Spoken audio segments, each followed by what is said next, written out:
우찌무라 간조 선생님은 일본 교회와 사회에 많은 영향을 끼친 기독교 지도자였습니다. 어느 날 한 대학생이 그를 찾아와서 이렇게 물었습니다. 선생님, 저는 성경을 믿고 싶습니다. 그런데 성경 안에서 초자연적인 것, 기적들, 사람들의 상식으로 쉽게 납득할 수 없는 것도 믿어야 합니까? 예컨대 예수가 무리를 걸었다든지 죽었다가 다시 살아났다는 것이라든지 하는 것 말입니다. 꼭 그런 것을 믿으라고 강요하실 필요가 있겠습니까? 그때 우찌무라 간조 선생님은 이렇게 대답했다고 합니다. 이복의 젊은이, 성경에 나오는 첫 번째 말씀이 무엇인 줄 아는가? 창세기 1장 1절 말이야. 태초에 하나님이 천지를 창조하셨다고 말씀하지 않는가? 그것은 기적 중에 기적이라네. 무에서 유를 만들어내신 놀라운 기적이지. 그리고 성경의 마지막 말씀이 무엇인 줄 아는가? 아멘, 주 예수여 어서 오시옵소서 라고 기록되어 있다네. 부활하시고 승천하신 예수께서 다시 역사 속으로 들어오셔서 만물을 심판하신다는 것, 이것 또한 기적이 아닌가? 이렇게 성경은 기적으로 시작해서 기적으로 끝이 난다네. 성경에서 기적 이야기를 빼버리면 꼭 두 가지가 남게 되지. 한쪽 책 표지와 반대쪽 책 표지 말일세. 여러분, 우리 하나님은 기적의 하나님이십니다. 그 하나님은 과거만이 아니라 지금도 살아계시고 지금도 이 땅 가운데 기적을 행하십니다. 요즘 우리는 매주일마다 열왕기서를 읽어나가면서 엘리야, 엘리사 시대에 일어난 애언운동에 대해서 말씀을 나누고 있습니다. 엘리야를 이어서 이스라엘의 선지자가 된 엘리사는 하나님 신앙이 삶의 변두리로 밀려난 그 시대 사람들에게 하나님은 여전히 살아계신다, 지금도 세상을 통치하신다, 이렇게 선포하기 시작했습니다. 예언운동이란 사람 이야기로 가득 찬 세상 한가운데서 이렇게 하나님 이야기를 선포하는 것입니다. 전능하신 하나님께서도 외적 표징들, 그 기적들을 통해서 자신의 살아계심을 그 시대에 보여주셨습니다. 그 기적 이야기 중에 하나가 오늘 우리가 읽은 본문입니다. 오늘 본문에 보면 선지자의 제자들의 아내 중에 한 여인이 엘리사를 찾아왔습니다. 선지자의 제자들이라고 말하는 것을 보면 아마 당시에 요즘과 같은 신학교가 있었던 것 같습니다. 그 제자 중 한 명이 갑자기 죽게 되자 그 아내는 과부가 되었고 먹고 살 길이 막막하게 되었어요. 이 여인이 엘리사를 찾아와서 이렇게 하소연을 했습니다. 자, 본문 1절입니다. 같이 읽겠습니다. 시작. 선지자의 제자들의 아내 중에 한 여인이 엘리사에게 부르짖어 이르되 당신의 종 나의 남편이 이미 죽었는데 당신의 종이 여호와를 경외한 줄을 당신이 아시는 바니이다. 이제 빚을 준 사람이 와서 나의 두 아이를 데려가 그의 종을 삼고자 하나이다 하니, 아마 선지자의 제자인 남편이 빚만 남기고 죽자 빚을 준 사람이 만약 빚을 갚지 않으면 당신의 두 아들 데려가 종으로 삼겠다, 이렇게 위협을 한 것 같습니다. 사정이 참딱하게 되었습니다. 그때 엘리사는 이렇게 묻습니다. 2절도 같이 읽습니다. 시작. 엘리사가 그에게 이르되 내가 너를 위하여 어떻게 하랴? 내 집에 무엇이 있는지 내게 말하라. 그가 이르되 계집종의 집에 기름 한 그릇 외에는 아무것도 없나이다 하니, 여기 보면 이 여인의 안타까운 호소를 들은 엘리사는 우선 내가 너를 위하여 어떻게 하랴라고 말을 꺼냅니다. 자, 같이 한번 해볼까요? 내가 너를 위하여 어떻게 하랴? 이 질문은 오늘 우리가 주목해야 될 첫 번째 주제입니다. 여러분, 하나님의 기적이 어떻게 일어날까요? 하나님의 기적이 일어나는 과정, 혹시 여러분은 알고 있습니까? 엘리사의 이 첫 번째 물음은 성경의 기적이 바로 하나님의 긍휼, 하나님의 이 질문으로부터 시작된다는 사실을 우리에게 가르쳐 주고 있습니다. 여러분, 기적은 우리 인간이 만들어내는 것이 아닙니다. 기적의 시작은 언제나 하나님의 헤세드입니다. 선지자의 제자의 아내가 도움을 요청했을 때 엘리사가 내가 너를 위해 어떻게 하랴 이렇게 말을 꺼낸 것은 하나님의 마음, 하나님이 엘리사에게 주신 그 목자의 마음을 잘 드러내고 있습니다. 마치 목자가 양을 돌보듯이 하나님은 엘리사의 마음에 이 여인을 긍휼히 여기는 마음을 부어주신 것입니다. 우리가 알다시피 하나님은 고아와 가부, 나그네의 하나님이십니다. 사회적인 약자들, 가난한 자들의 하나님이십니다. 신명기는 이렇게 말합니다. 너희의 하나님 여호와는 고아와 가부를 위하여 정의를 행하시며 나그네를 사랑하여 그에게 떡과 옷을 주시나니, 당시 고아와 가부, 나그네들은 늘 우리 하나님의 관심의 대상이었습니다. 그들을 위해 하나님이 정의를 행하십니다. 떡과 옷을 주십니다. 그런데 과거 이스라엘이 그랬어요. 애굽에서는 나그네였고 애굽에서는 노예였습니다. 그들이 그 고통 중에 하나님께 부르짖자 하나님은 모세를 통해 그들을 애굽의 압제에서 구원해 주셨습니다. 하나님이 그들의 목자가 되어 주신 것입니다. 하나님은 엘리사에게 이런 하나님의 마음, 목자의 심정을 주어서 내가 너를 위해 어떻게 하랴 이렇게 묻게 합니다. 그리고 바로 여기서부터 기적이 시작이 됩니다. 복음서에 보면 예수님께서 기적을 행하실 때도 늘 이런 물음을 묻습니다.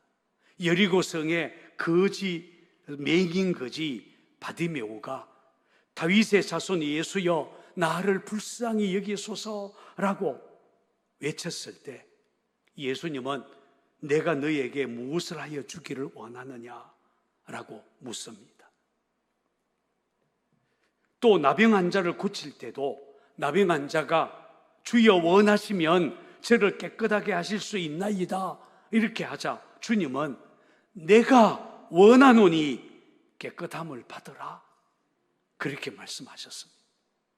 주님이 원하신다라고 하셨습니다. 하나님의 기적은 언제나 이렇게 하나님의 자비, 그분의 긍휼로부터 시작이 된다는 말입니다. 오병이의 기적도 마찬가지입니다. 마태복음 14장에 보면 주님은 큰 무리를 보시고 불쌍히 여기사 보리떡 5개, 물고기 2마리로 5,000명을 먹이시는 기적을 행하십니다. 오병이의 기적의 시작은 굶주린 무리를 불쌍히 여기시는 에스프랑크니스데, 주님이 그 무리들을 에스프랑크니스데 그들을 불쌍히 여기는 바로 이 불쌍히 여기는 마음에서부터 시작이 되었다고 성경은 말합니다. 기적이 일어나는 곳마다 이런 하나님의 마음이 있습니다. 불쌍히 여기는 마음이 있고 여기서부터 기적이 시작이 되는 것입니다. 중요한 것은 우리 하나님은 지금도 여전히 우리를 그렇게 긍휼히 여기시고 불쌍히 여기시고 우리에게 오셔서 내가 너를 위해 어떻게 하랴 이렇게 묻고 있다는 것입니다. 그러니 여러분, 오늘 우리가 우리 자신을 겸손히 낮추어서 우리의 사정을 하나님께 아뢰면 하나님은 우리의 기도를 결코 외면하지 않으신다 라는 것을 성경은 말합니다. 그래서 이사야 선지자는 이렇게 말했습니다. 가련하고 가난한 자가 물을 구하되 물이 없어서 갈증으로 그들의 혀가 마를 때에 나 여호와가 그들에게 응답하겠고 나 이스라엘의 하나님이 그들을 버리지 아니할 것이라. 그렇습니다. 하나님은 가련한 우리 인생의 기도 외면하지 않고 반드시 응답하신다고 말합니다. 이 여인이 엘리사를 찾아와서 도움을 청했던 것처럼 우리가 오늘 그 하나님을 찾고 하나님께 부르짖는다면 하나님은 오늘 이 시간 우리의 기도에 응답하시는 하나님이시다라는 말입니다. 미국 워싱턴에는 링컨 기념관이 있습니다. 여기에 링컨 일대기를 비롯해서 그가 사용했던 물품 대부분이 전시되어 있다고 하죠. 그런데 그 중에는 유난히 날띠 낡은 성경책 한 권이 전시되어 있다고 합니다. 링컨의 손때가 묻어 있는 성경책입니다. 그런데 이 성경을 자세히 살펴보면 유독 시편 부분이 많이 낡았는데 그것은 링컨이 가장 많이 읽은 부분이었기 때문이라고 설명을 합니다. 그 중에서 링컨이 가장 많이 읽고 묵상했던 것으로 추정되는 말씀이 바로 시편 34편 4절 말씀입니다. 내가 여호와께 간구하며 내게 응답하시고 내 모든 두려움에서 나를 건지셨도다. 할렐루야. 내가 기도하면 하나님은 응답하신다. 링컨은 이 말씀을 붙잡고 남북 전쟁에서 승리할 수 있었다는 말입니다. 그런데 사실 이 물음, 내가 너를 위해 어떻게 하랴? 라는 이 물음은 우리 그리스도인들이 날마다 서로에게 물어야 할 질문이기도 합니다. 제가 무엇을 도와드릴까요? 제가 당신을 돕기 위해 무엇을 하면 좋을까요? 여러분, 우리가 이런 예수님의 마음을 가지고 교회에서 서로를 향해 이렇게 묻기 시작한다면 아마 우리 교회는 사랑이 넘치는 교회가 될 것입니다.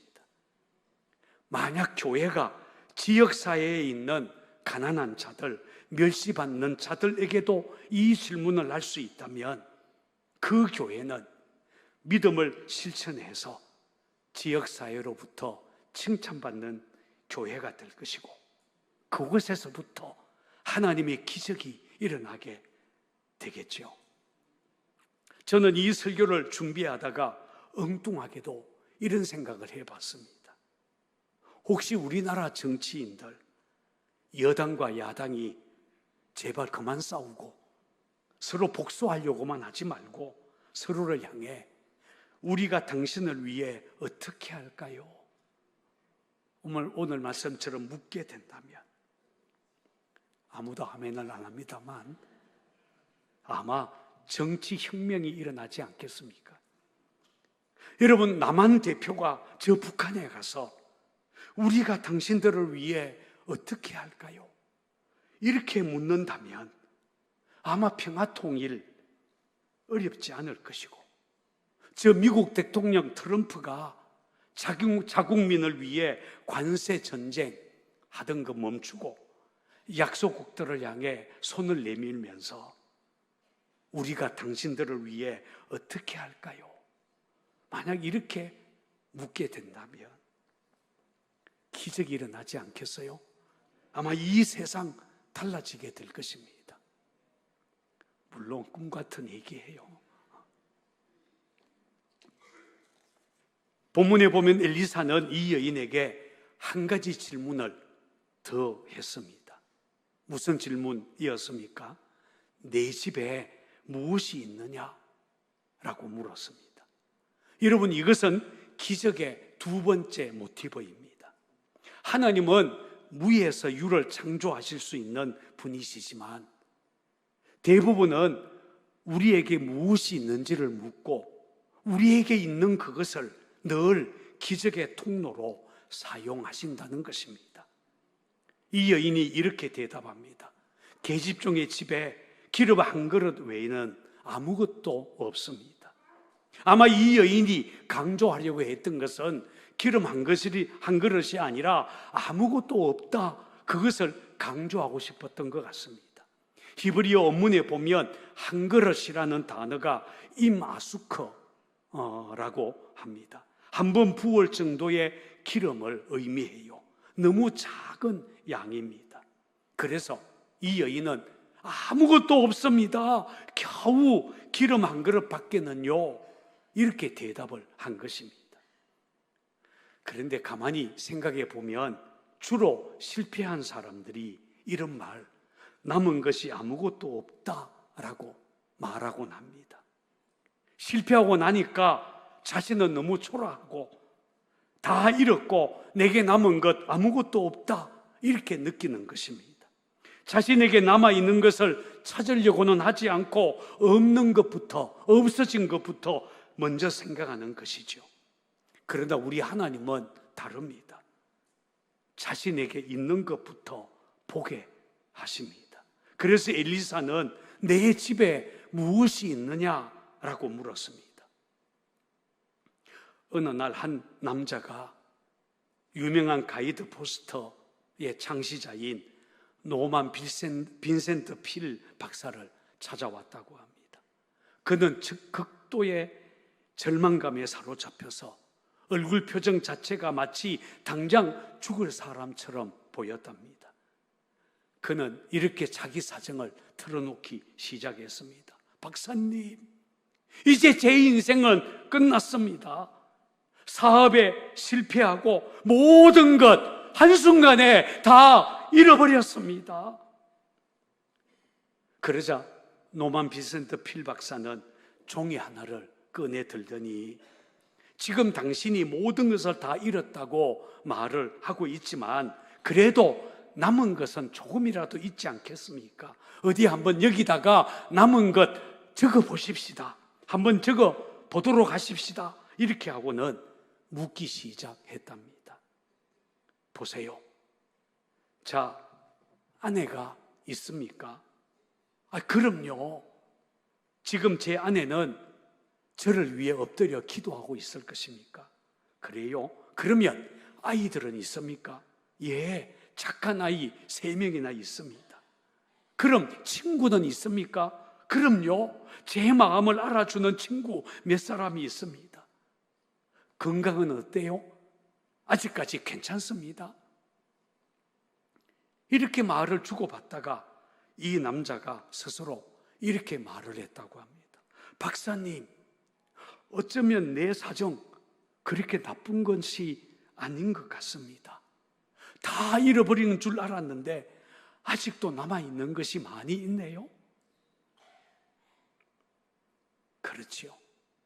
불행이란 가지지 못한 것에서 오는 게 아니라 나에게 있는 것이 무엇인지를 모르는 것에서 시작되는 법입니다. 이 여인을 보십시오. 아무것도 없다고 말합니다. 그런데 엘리사는 아무것도 없는 것이 아니라 내게 있는 것이 무엇이냐라고 묻습니다.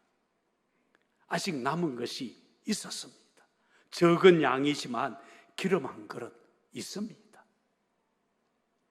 혹시 여러분은 엘리야 선지자가 사르밧 가부의 집에서 통에 남은 한 움큼의 가루와 병에 남은 기름 조금을 가지고 3년 6개월 그 기근의 시기에 풍성하게 그들을 먹이신 것 알고 있습니까?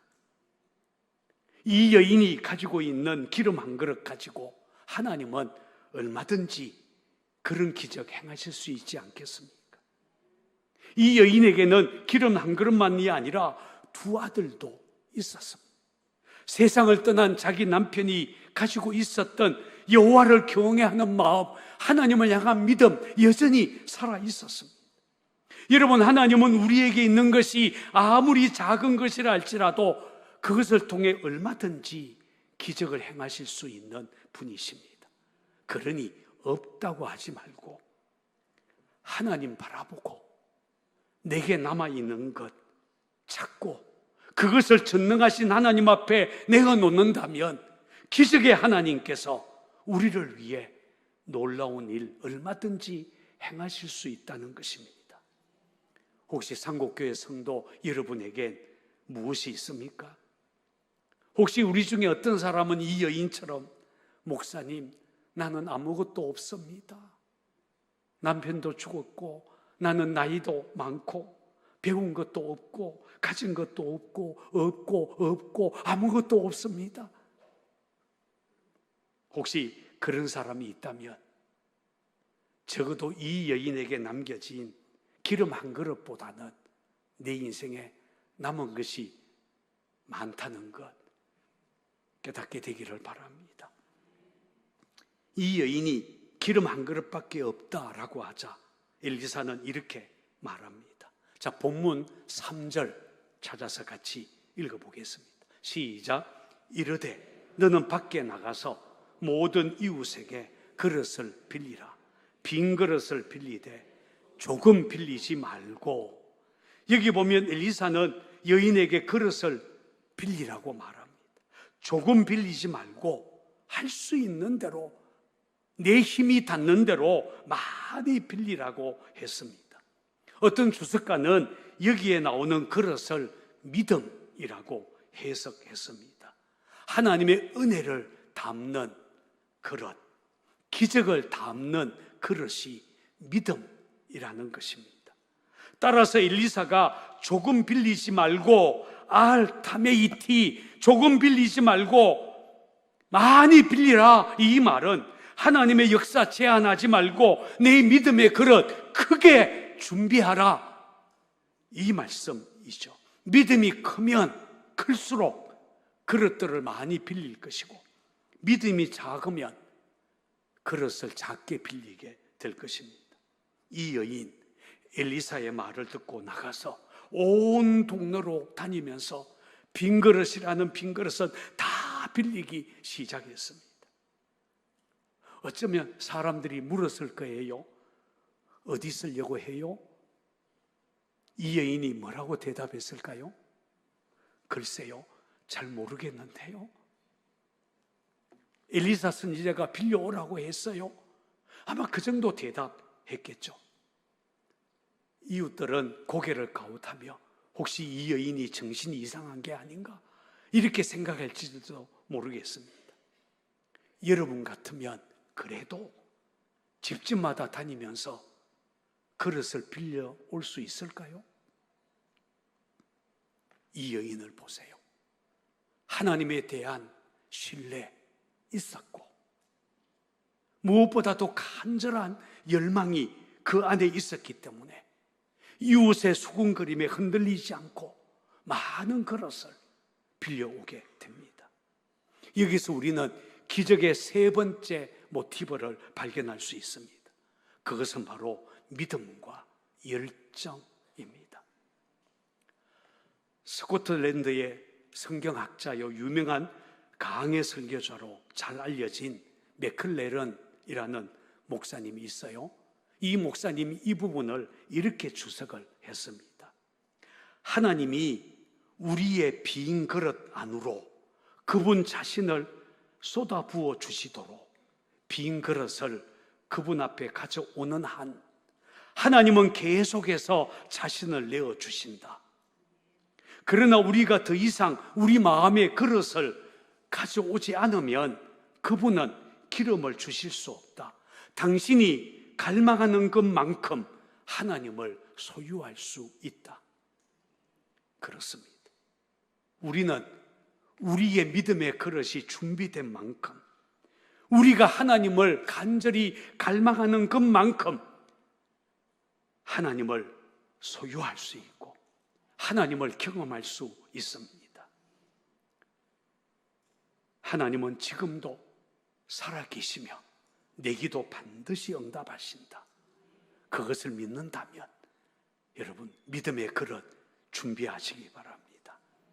그런데 여러분 여기서 우리는 하나님께서 이 여인에게 놀라운 기적을 나타내실 때에 기름만 사용한 게 아니라 이웃을 사용하셨다는 것도 알아야 합니다. 엘리사는 너는 밖에 나가서 모든 이웃에게 그릇을 빌리라 라고 했습니다. 우리는 가끔 하나님이 직접 오셔서 기가 막힌 초자연적인 방법으로 우리의 필요를 채워주실 것이라고 기대합니다. 물론 하나님이 그런 초자연적인 방법으로 우리에게 오시면 좋겠죠. 그러나 하나님은 직접 오시기보단 우리의 이웃을 사용할 때가 많습니다. 사도 바울이 다메섹 도상에서 부활의 주님을 만나고 사흘 동안 식음을 전폐하고 기도하고 있었을 때 주님은 아나니아를 바울에게 보냅니다.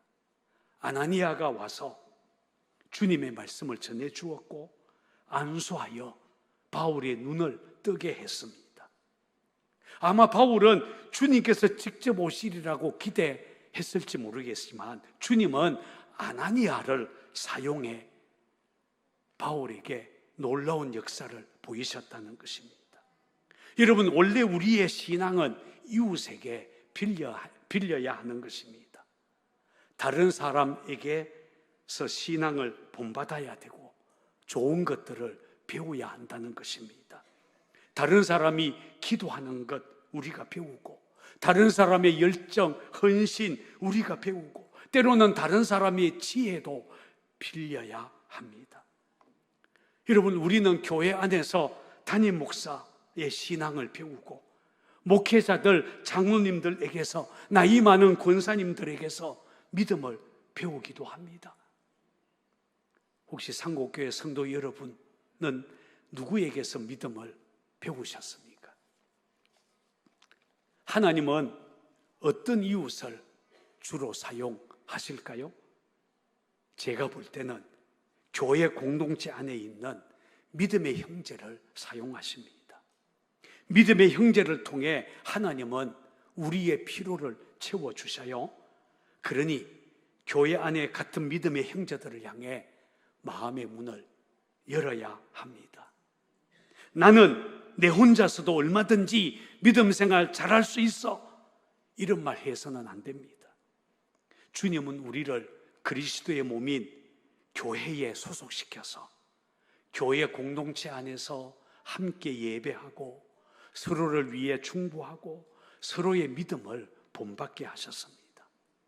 예수 믿는 우리는 서로의 믿음을 빌려주기도 하고 또 빌려야 하기도 합니다. 이것을 성경은 코이노니아, 교제라는 말로 설명을 합니다.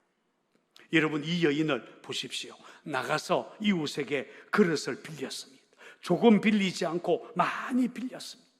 엘리사는 문을 닫은 후에 그 모든 그릇에 기름을 붓기 시작했습니다. 어떻게 되었을까요? 기름이 계속 흘러나왔습니다. 그리고 모든 그릇에 다 채우게 되었습니다. 놀라운 기적이 일어난 것입니다. 보세요. 이 여인은 그 기름으로 모든 빚을 청산했고 남은 기름을 팔아 생활할 수 있게 되었습니다. 한 번의 믿음이 큰 기적을 이룬 것입니다. 성경에는 나오지 않지만 제 생각에는 이 여인이 빚을 청산한 후에 남은 기름을 이웃에게 팔면서 아마 하나님 이야기를 시작했을 것입니다. 여러분, 저를 보세요. 하나님 살아계십니다. 하나님은 겨우 남은 한 그릇의 기름으로 제가 빌려온 모든 그릇에 여러분들이 빌려준 그 그릇을 다 채우는 기적을 행하셨어요. 저는 그 기름을 팔아서 빚도 갚고 저와 제 아들들 이렇게 잘 살아가고 있답니다. 아마 기적 이야기, 하나님 이야기를 이웃에게 하지 않았겠습니까? 이게 바로 예언운동입니다. 여러분, 하나님은 지금도 우리에게 이런 일을 행하고 계십니다. 예수님을 보내 저와 여러분을 죄와 죽음에서 구원하셨고 예수 안에서 우리는 풍성한 생명과 기도 응답과 하나님의 역사를 경험하게 하고 있습니다. 고린도후서 9장 8절은 이렇게 말합니다. 하나님이 능히 모든 은혜를 너희에게 넘치게 하시나니 이는 너희로 모든 일에 항상 모든 것이 넉넉하여 모든 착한 일을 넘치게 하게 하려 하심이라. 보세요. 넘치게 하시나니 모든 것 모든 넉넉하여 넘치게 하게 하려 하심이라. 여러분, 오늘 저와 여러분들이 이렇게 넘치는 은혜, 풍성한 하나님의 복을 누려하지 않겠습니까? 혹시 우리 중에 물질의 어려움을 겪는 사람들이 있다면 오늘 우리가 나눈 이 말씀이 그에게 소망이 되기를 바랍니다. 혹시 삶이 고달프거나 마음이 힘들다면 오늘 이 말씀을 듣고 나에게 남은 것이 무엇인지 한번 찾아보십시오. 육신의 질병으로 힘들어하는 분이 있다면 오늘 이 기적의 하나님, 그분을 붙들고 기도하다가 하나님의 치유의 역사를 경험하게 되기를 바랍니다. 하나님 지금도 살아있습니다. 우리의 기도 응답하십니다. 그 하나님으로 채움받는 저와 여러분이 되기를 바랍니다.